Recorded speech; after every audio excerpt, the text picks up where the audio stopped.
కథ వంటాయిన వజ్రాల వేట. రచయిత్రి నంద్యాల సుధామణి గారు. స్వరం నాగమౌనిక. సంచికా.com లో ప్రచురితమైన ఈ కథ మీకోసం. ప్రతి వేసవి కాలంలో మేం మా అమ్మమ్మ గారింటికి వెళ్లేవాళ్ళమని చెప్పినాను కదా.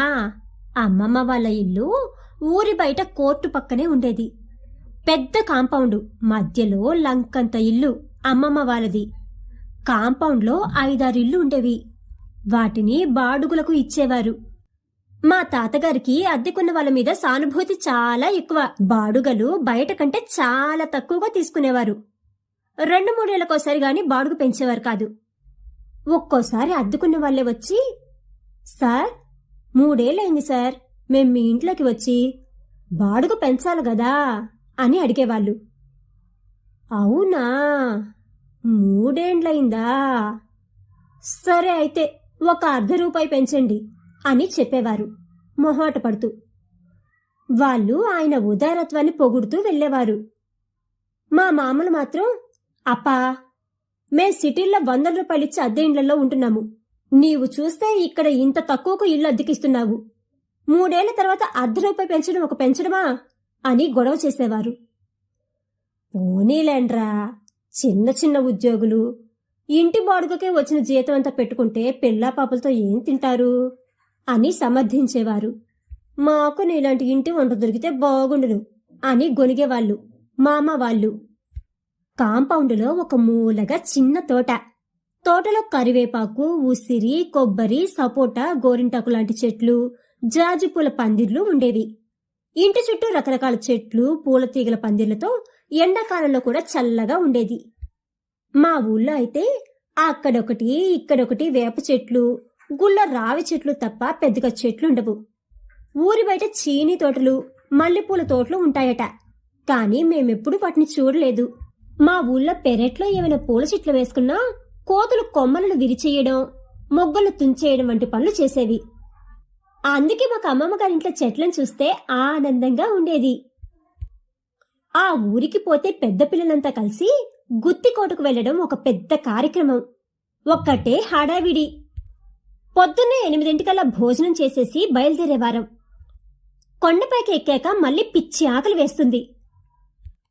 అందుకే దారిలో హోటల్లో ఇడ్లీలు ఎవరికి వారికి విడిగా ప్యాక్ చేయించి ఇప్పించేవారు మామ వాళ్ళు. కొండపైకి ఎక్కడం కష్టమని చిన్నపిల్లలను పిలుచుకుని వెళ్లేవారు కాదు. అక్కడ రాజులు పాలించిన రోజుల నాటి కోట ఆనవాళ్లు ఉన్నాయి. అక్కడ రాజులు వాడిన ఫిరంగులు ఉన్నాయి. బావులు, నీటి కుంటలు ఉన్నాయి. కొన్ని కట్టడాలు కూడా ఉన్నాయి. ఆ కోటకు ఎంతో చరిత్ర ఉంది. రాయల కాలంలో ఆయన సామంతులు, ఆ తర్వాత మరాఠీ సర్దారులు, నవాబులు పాలించినారట ఆ కోటను. ఒక ముఖ్య విషయం ఇక్కడ చెప్పాలి. ఆ ఊళ్ళో మహామంత్రి తిమ్మరుసు తన చిన్న వయసులో నివసించినారట. ఆ తరువాత ఎన్నో కష్టాల కోర్చి ఆయన రాయలవారి మహామంత్రి స్థాయికి ఎదిగినారు. ఒకసారి భట్టుమూర్తి అనే కవికి ఆయనపై ఎందుకో కోపం వచ్చింది. నువ్వు ఇప్పుడు మహామంత్రివయ్యావు గాని దానికి ముందు నువ్వు ఎలాంటి బతుకు బతికినావో నాకు తెలియదా అని తిమ్మరసును ఎద్దేవా చేస్తూ ఓ పద్యం చెప్పినాడు. దాని భావమేంటంటే, తిమ్మరసు పూర్వ జీవితంలో గుత్తిలు, విస్తరాకులు కుట్టి వాటిని అమ్మి జీవించేవాడట. చంద్రగిరి అనే ఊళ్ళో యాయవారం అంటే భిక్షాటన చేసి జీవించినాడట. పెనుకొండలో హత్తిన్ సత్రం అనే సత్రంలో ఉచిత భోజనాలు చేసినాడట. ఎందరో దుర్గాధీసుల దగ్గర తాంబూలపు తిత్తులు మోసినాడట. అంటే చిన్న చిన్న ఉద్యోగాలు చేసినాడని అధిక్షేపణ అన్నమాట. ఇట్లా ఇంకా ఏవేవో మాటలని తన అక్కసు వెళ్ళగక్కున్నాడు. ఇంకా తనను ఏమి తిట్టబోతారోనని తిమ్మరసు భయపడి తన మెడలోని పచ్చలహారాన్ని భట్టుమూర్తి మెడలో వేశాడట. దాంతో శాంతించిన ఆ కవి పద్యం చివరి పాదంలో తిమ్మరసును ప్రశంసించి దీవించినాడట. ఇలా ఆ పద్యం తిమ్మరసు గారికి గుత్తితో ఉన్న అనుబంధాన్ని చెప్పింది. ఆ కోటలో, ఆ ఊళ్ళో తిమ్మరసు వంటి మహానుభావుడు తిరిగి ఉంటాడన్న భావం నాకు చాలా గర్వంగా అనిపించింది. అదంతా రాయలేలిన సీమ కాబట్టి ఎప్పుడో ఒకప్పుడు రాయలవారు కూడా ఆ చుట్టుపక్కల తిరిగి ఉంటారు అని ఆనందించేదాన్ని. అంతటి మహానుభావులు ఇక్కడ గాలిని పీల్చినారు, ఈ నేలను తొక్కినారు అనే భావం మనసులో పరవశాన్ని కలిగించింది. ఇప్పుడు తిమ్మరసు గారు నివసించిన ఆనవాళ్లు అక్కడ ఏమీ లేవు. కానీ సర్ థామస్ మన్రో కడప జిల్లా కలెక్టర్గా ఉన్నప్పుడు కట్టించిన మన్రో సత్రం మాత్రం ఇప్పటికీ ఉంది. అక్కడ చిన్నపిల్లల బడిని నడిపేవారు. ఆ ఊళ్ళోనే హంపన్న సమాధి అనే ప్రదేశం ఉంది. హంపన్న రైల్వే క్రాసింగ్ గేటు దగ్గర గార్డుగా పనిచేసేవాడు. ఒకరోజు రాత్రివేళ కొందరు గ్రామీణ స్త్రీలు అటుగా వస్తుండగా ఆంగ్ల సైనికులు వాళ్లపై అత్యాచారానికి ఒడిగట్టినారు. హంపన్న వారిపై తిరగబడినాడు. ఆ యువతులను రక్షించినాడు గాని సైనికుల తుపాకులకు తన ప్రాణాలను కోల్పోయినాడు. ప్రజలు కృతజ్ఞతగా ఆయన సమాధిని నిర్మించుకుని ఆయనను గౌరవించుకున్నారు. కోటంతా చుట్టుకుని మధ్యాహ్నం ఇడ్లీలు తినేసి నెమ్మదిగా ఇంటి దారి పట్టేవాళ్ళం. కోటలో ఒకచోట కొండ నిటారుగా లోయ మాదిరిగా ఉన్న చోటును చూపి రాజులు మరణశిక్ష పడిన వాళ్ళను ఆ కొండపై నుండి కిందకు తోసేసేవారని చెప్పారు మామా వాళ్ళు. నాకైతే చచ్చే భయం వేసింది ఆ ప్రదేశాన్ని చూసి. అదేదో మృత్యులోయ మాదిరి అనిపించింది. ఎంతమంది ప్రాణాలు పోయినాయో కదా ఆ ప్రదేశంలో అని మనసు ఉసూరుమనిపించింది. కోటకు పోయి వచ్చినాక కాళ్ళ నొప్పులు 2 రోజులైనా తగ్గేవి కావు. అయినా ఆ అనుభూతి గొప్పగా ఉండేది. తరువాత ఆ ఊళ్ళో సినిమాకు వెళ్లడం ఒక పెద్ద ప్రహసనం. మా తాతగారికి సినిమాల మీద పెద్ద మంచి అభిప్రాయం లేదు. అసలు సినిమా చూడడం అనేది శుద్ధ పనికిమాలిన పని అని ఆయన నిశ్చిత అభిప్రాయం. ముందు తాతను మా సినిమా ప్రయాణానికి ఒప్పించాలి. సినిమా చాలా బాగుందంట, తప్పక చూడాల్సిన సినిమా అంట అని ఆయనకు అందరూ నచ్చచెప్పాలి. మా అవ్వ సినిమా బాగుందంట, పిల్లలను పోయి రానిలేండి అని సిఫార్సు చెయ్యాలా. ఎలాగో సరేననేవారు. ఆ రోజుల్లో రాత్రి 7ంటికి మొదలయ్యేది సినిమా. అందరం త్వరగా భోంచేసి బయలుదేరేవాళ్ళం. మా మామల్లో ఒక ఆయన మా అందరికీ లీడరు. ఆయన పిల్లల కోడిలాగా జాగ్రత్తగా పిల్లలందరినీ లెక్కబెట్టుకుని తీసుకెళ్లి టికెట్లు కొని థియేటర్లో కూర్చోబెట్టేవారు. మా ఊళ్ళో టూరింగ్ టాకీసే ఉండేది. మేం సినిమా థియేటర్లో సినిమా చూడటం అదే మొదటిసారి. అది మా పాలిటికి చాలా గొప్ప అనుభూతి. అది పరమ డొక్కు థియేటరే కావచ్చుగాక. అక్కడే ఇండియా బాదం అని అమ్మే వేరుశనక్కాయలు తినేవాళ్ళం. అది ఒక పెద్ద లగ్జరీ. గోలీ సోడా తాగడం ఇంకా పెద్ద లగ్జరీ. ఇంటికి వచ్చేసరికి వరండా చీర నిలుచుకుని మా తాతగారు కళ్ళ మీద చెయ్యి పెట్టుకుని చూస్తూ ఉండేవారు. వీధి దీపాల వెలుగులో మేం వస్తున్నామా లేదా అని కళ్ళు చికిలించి చూస్తుండేవారు. ఆయనకు ఎవరైనా వస్తామని చెప్పిన సమయానికి రాకపోతే చాలా కోపం. ఆయన చాలా త్వరగా ఆందోళన చెందేవారు. రాగానే సినిమా బాగుండిందా అని ఒక్కొక్కరిని అడుగుతారు. అందుకే మా మామ వాళ్ళు ముందే మాకు చెప్పి ఉంచుతారు, తాత అడిగితే సినిమా బాగుందని చెప్పాలని. అందుకే మాకు నచ్చినా నచ్చకున్నా చాలా బాగుంది తాత అని చెప్పేవాళ్ళం. పొరబాటున ఎవరైనా బాగాలేదు అని చెప్తే మా మామ వాళ్లకు బాగా అక్షింతలు పడేవి. బాగాలేని సినిమాకు అంత డబ్బు ఖర్చు పెట్టి పసిపిల్లలను పిలుచుకుని పోవడం ఎందుకు అని కోప్పడేవారు. ఆ మందలింపులేవో మా మామ వాళ్ళే పడేవారు. తర్వాత అందరం మేడ మీద బయలుజాగాలో పెద్ద జంబుఖానా పరుచుకుని పడుకునేవాళ్ళం. వయసుల వారీగా గ్రూపులుగా మేమంతా కబుర్లు, కథలే కథలు. మా వాళ్లలో ఒకరిద్దరు సినిమా కథలు చెప్పడంలో దిట్టలు. వాళ్ళు వాళ్ళ ఊళ్ళలో చూసిన సినిమా కథలు చెబుతూ ఉంటే చందమామను నక్షత్రాలను చూస్తూ హాయిగా నిద్రపోయేవాళ్ళం. డిటెక్టివ్ కథలు, దెయ్యాల కథలు విన్న రోజు రాత్రి కలగ నిద్రతోనే గడిచేది. కళ్ళు తెరిస్తే గాలికి ఊగుతున్న కొబ్బరి చెట్లు దయ్యాల్లా బెదిరించేవి. నీడల్లో ఎవరైనా దొంగలో హంతకులో దాక్కున్నారేమోనని హడలు పుట్టేది. పిల్లలు అంతా నిద్రపోయాక మా తల క్రింద దిండ్లు పెద్దవాళ్ళు తీసుకుని వెళ్లేవాళ్లు. పొద్దున లేచి చూసుకుంటే ఎవరి తల కింద దిండు ఉండేది కాదు. నిద్ర లేచి అక్కడే కూర్చుని కాసేపు కబుర్లు చెప్పుకునేవాళ్ళం. కాసేపు బావి దగ్గర నీళ్లు తోడి తొట్లో పొయ్యడం, తోటలోకి వెళ్లి చెట్లన్నీ చూసుకుని వంట కోసం కరివేపాకు కోసుకుని రావడం, త్వరగా స్నానాలు చేసి 9ంటికల్లా భోజనాలు చేయడం, అప్పట్నుంచి రకరకాల ఆటలు ఆడుకోవడం. ఇలా జీవితం అంటే ఎంజాయ్ చెయ్యడానికే అన్నట్టుగా ఉండేవాళ్ళం. తోటలో గోరింటాకు చెట్లుండేవి.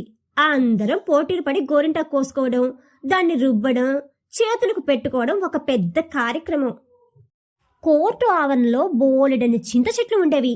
మధ్యాహ్నం వేళ రాళ్ల చింతకాయలన్నీ ఏరుకోవడం, కోర్టు క్లబ్ దగ్గర ఉండే బావి దగ్గర వాటిని కడిగి అక్కడే ఉండే ఒక బండ మీద పెట్టి రాయితో దంచుకోవడం, పెద్దవాళ్ళందరూ భోంచేసి తలుపులు చేరవేసి పడుకున్నప్పుడు నెమ్మదిగా వంటింట్లోకి దొంగలాగా వెళ్ళి పిడికిటి నిండా ఉప్పు ఒకరు, కొన్ని పచ్చిమిరపకాయలు ఒకరు తెచ్చేవాళ్ళం.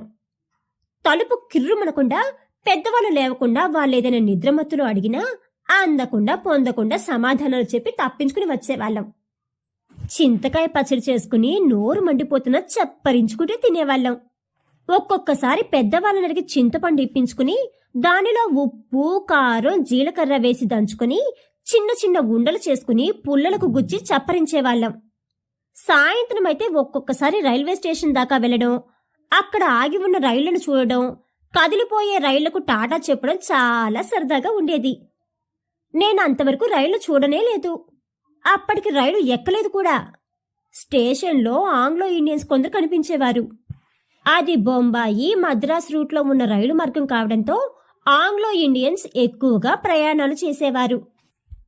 వాళ్ళు రైలు దిగి అటూ ఇటూ తిరుగుతూ కనిపించేవారు. వాళ్లలో ఆడవాళ్లు ఫ్రాకులు వేసుకుని కనిపిస్తే మా ఆశ్చర్యానికి అంతే ఉండేది కాదు. చిన్నపిల్లలాగా పెద్దవాళ్ళు ఫ్రాకులు, గౌన్లు ఎలా వేసుకుంటారా అని ఆశ్చర్యపోయేవాళ్ళం. వాళ్లలో కొందరు తెల్లతోలు చూసి వాళ్ళేదో చాలా నాగరికులని, గొప్పవాళ్ళని అనుకునేవాళ్ళం. ఒకసారి రైల్వే రిటైరింగ్ రూమ్లోకి వెళ్ళినప్పుడు ఒక ఆంగ్లో ఇండియన్ వాష్ బేసిన్లో తలపెట్టి తలకు సోప్ రాసుకుని తలస్నానం చేస్తుంటే నివ్వెరపోయాము. అట్లా కూడా తలస్నానం చెయ్యొచ్చా అని. ఆ తర్వాత ఎప్పుడు బ్యూటీ పార్లర్లో అలా షాంపూ చేయించడం చూశాము. అప్పటికి మేమెంత వెనుకబడి ఉన్నామో కదా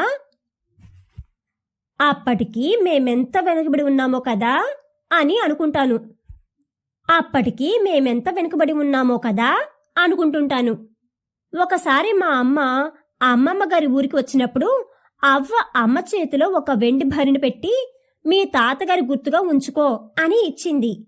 దాంట్లో రకరకాల సైజుల ముత్యాలు చారెడు ఉన్నాయి. అవేంటని మా అమ్మను అడిగితే మా అవ్వగారి తండ్రి గురించిన కథ ఒకటి చెప్పింది. ఆయన చిత్తూరు జిల్లాలోని నగరి అనే ఊరిలోని సంస్థానాధీశుడు అయిన నవాబు గారి దగ్గర జ్యోతిష్కుడు ఉండేవారట. ఆయన పేరు పారనంది సదాశివ శాస్త్రి గారు. ఆయన ఎవరికైనా జాతకం చెబితే చెప్పింది చెప్పినట్టు జరిగేదట. ఒకసారి ఆ నవాబు గారు ఒక చిలుకను చేతిలో పట్టుకుని దాని మెడపై కత్తి పెట్టి, దీన్ని నేను చంపబోతున్నాను, దీనికి ఆయుష్ మూడిందా లేక ఇంకా ఇది బతుకుతుందా చెప్పండి, ఇది మీ పాండిత్యానికి పరీక్ష అన్నాడట. శాస్త్రిగారు ముహూర్తాన్ని గురించి, నవాబు గారు, దీనికి ఆయుష్ చాలా మిగిలి ఉంది, మీరు దీన్ని చంపలేరు అన్నారట. ఎందుకు చంపలేనో చూద్దాం అని దాన్ని కత్తితో చంపబోతే అది తల పక్కకు తిప్పి తప్పించుకుందట. దాంతో నవాబు గారి వేలు తెగింది. ఆ కంగారులో ఆయన పట్టు విడిపించుకుని అది ఎగిరిపోయిందట. శాస్త్రిగారి జ్యోతిష్య శాస్త్ర పాండిత్యానికి మెచ్చుకున్న నవాబు తాను ధరించిన ముత్యాల అంగిని తీసి ఆయనకు తొడిగాడట. ఆ అంగి పాతపడి చినికిపోతే దానికి కుట్టి ఉన్న ముత్యాలను అవ్వ దాచి ఉంచి వాటిలో కొన్నిటిని అమ్మకిచ్చిందన్నమాట. కాని శాస్త్రిగారి కథ నిజమైందని చెప్పడానికి అమ్మ దగ్గర మొన్నటి వరకు ఉండిన ముత్యాలే సాక్ష్యం. అమ్మమ్మ గారింట్లో రాజారావు అనే వంటాయన ఉండేవాడు. ఆయన కర్ణాటకలో కోలారుకు చెందినవాడు. తాతగారింట్లో చాలా సంవత్సరాలు వంట చేశాడు. ఎప్పుడూ చిరునవ్వుతో నెమ్మదస్తుడిలాగా ఉండేవాడు. ఆయన మా తాతగారి గుమస్తాలు పనిచేసుకునే గదిలో సామాను పెట్టుకునేవాడు. ఆయన దగ్గర 2 చిన్న ట్రంకు పెట్టెలుండేవి. ఒకదానిలో ఆయన గుడ్డలు వగైరా పెట్టుకునేవాడు. రెండో పెట్టె నిండా రకరకాల రాళ్లు ఉండేవి. ఆయనకు ఖాళీ ఉన్నప్పుడల్లా ఒక భూతద్దం పెట్టుకుని ఆ రాళ్లను పరిశీలిస్తూ ఉండేవాడు. అట్లా ఎందుకు చేస్తాడో తెలిసేది కాదు.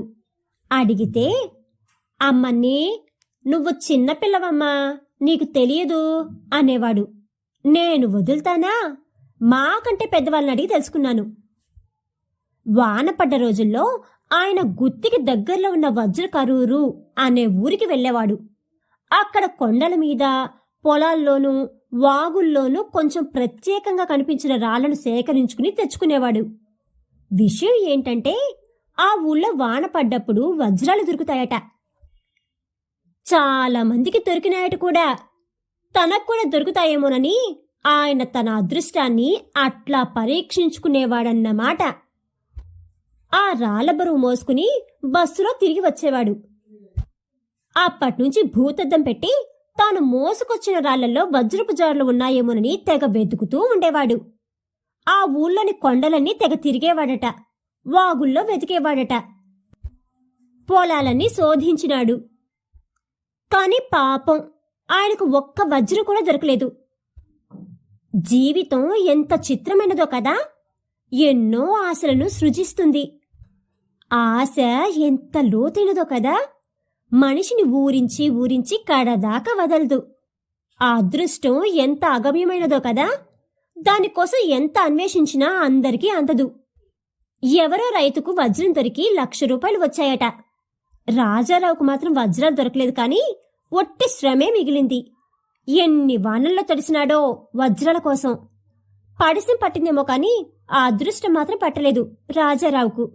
ఇంకా నయం, ఆ వజ్రకరూరులో అడుగడుగున పాములుంటాయట. ఆ అదృష్టం బాగుంది కాబట్టి ఏ పాము కాటుకో గురికాలేదు రాజారావు. చాలా ఏళ్లు అమ్మమ్మగారింట్లో ఉండి వంట చేశాక తిరిగి వాళ్ళ ఊరికి తన భార్య పిల్లల దగ్గరికి కోలారుకు వెళ్ళిపోయాడు ఆయన. వజ్రాల వేటలో వంట పనితో అలసిన వంటాయన వజ్రాలు వైఢూర్యాలు ఏవీ దొరకక రిక్తహస్తాలతో నిష్క్రమించాడు. ఆ వజ్రాల మీద ఆశ చావక మరో జన్మ వజ్ర కరూరులోనే ఎత్తి వజ్రాన్వేషణ చేస్తుంటాడేమోనని నా అనుమానం. కథ కంచికి మనం ఇంటికి రచయిత్రి నంద్యాల సుధామణి గారు రచించిన వంట అయిన వజ్రాల వేట అనే ఈ కథ గనక మీకు నచ్చినట్లయితే please like, share and subscribe to our channel.